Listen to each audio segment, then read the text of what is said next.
Russia. Did you have a nice journey? Yes, the train was very comfortable. By the way, thanks for picking me up from the station. Great! Tomorrow we are going to meet my friend. She's Serbian, but she's living here now. She likes meeting people from her home country. Whoa, I want to meet her too. And where in Serbia did she live? She lived in Sarajevo, but she'll be coming with a friend from Zagreb. Do you can speak Serbian with them? Oh, great!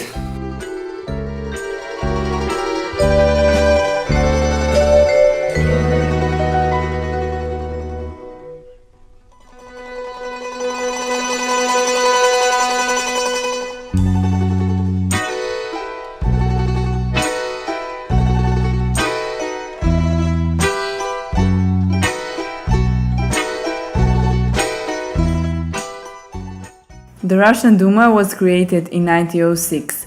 The Tsar didn't really like the idea that citizens take part in the state government, so he continued to resist the constitutional parliamentary monarchy.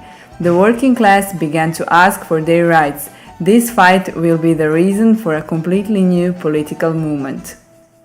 The USSR was founded by Vladimir Lenin on December 1922, and it presented the union of Russia, Ukraine and Belarus.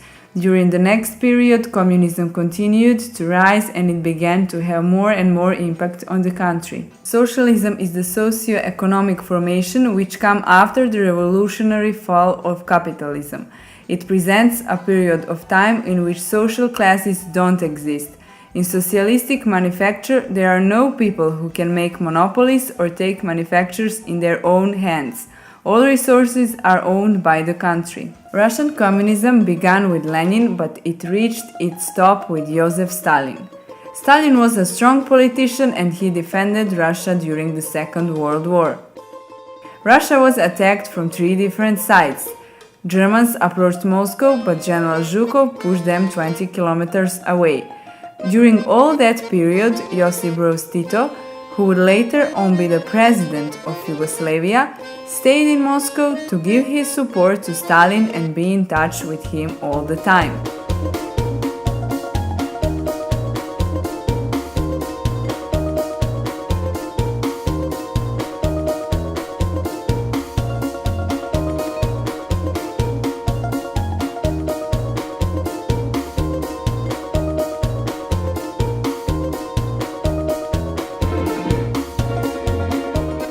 That period of communism in Russia was recognized for following ideas of Marx and Engels and for bringing about a rise of working class.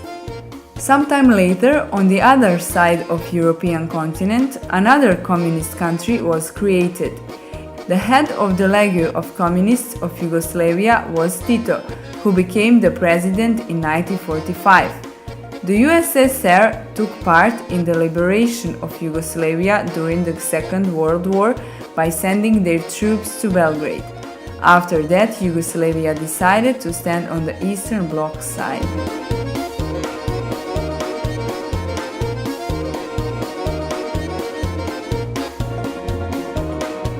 The main symbol of today's Moscow is Kremlin. Kremlin is a historic fortified complex at the heart of Moscow. It was built during the times of Ivan I, Ivan III, Catherine II and Nikolai I. During the Soviet period, it was the residence of Lenin, and after him, Stalin had his own chambers there too. Nowadays, Kremlin is the residence of the Russian president. Instead there are Lenin's mausoleum, which can be visited, and St. Basili's Cathedral, which was meant to be crushed in the Soviet period, but Stalin gave up from that plan in the last moment. Another interesting place is the All-Russian Exhibition Center. The exhibition was established on the 17th of February of 1935 as the All-Union Agricultural Exhibition. It consists of pavilions presenting the different countries of the Soviet Union. Today, they are holding different exhibitions. Also, the All Nations Fountain shows the countries of the Soviet Union. Every woman wears a national costume for each Soviet country.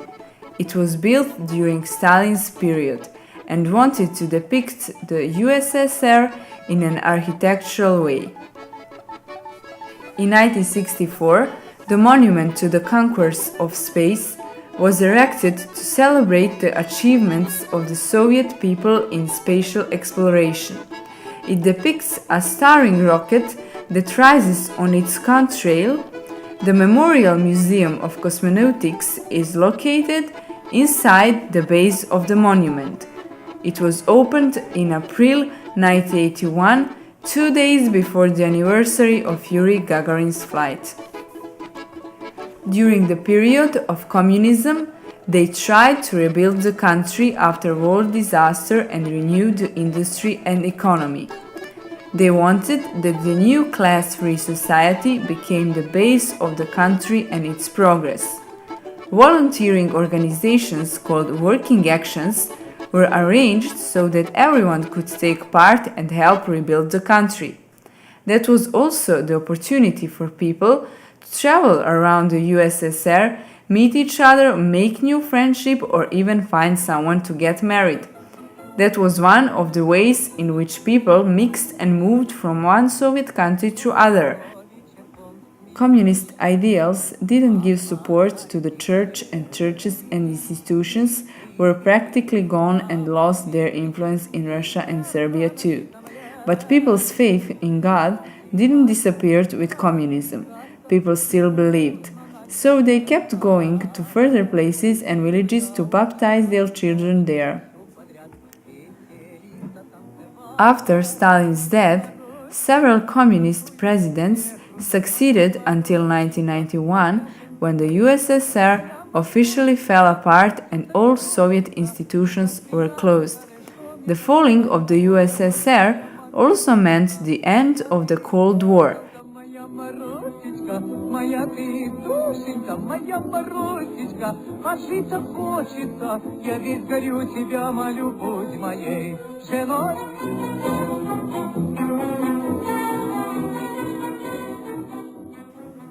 After communism, both Russia and Serbia went through very hard periods.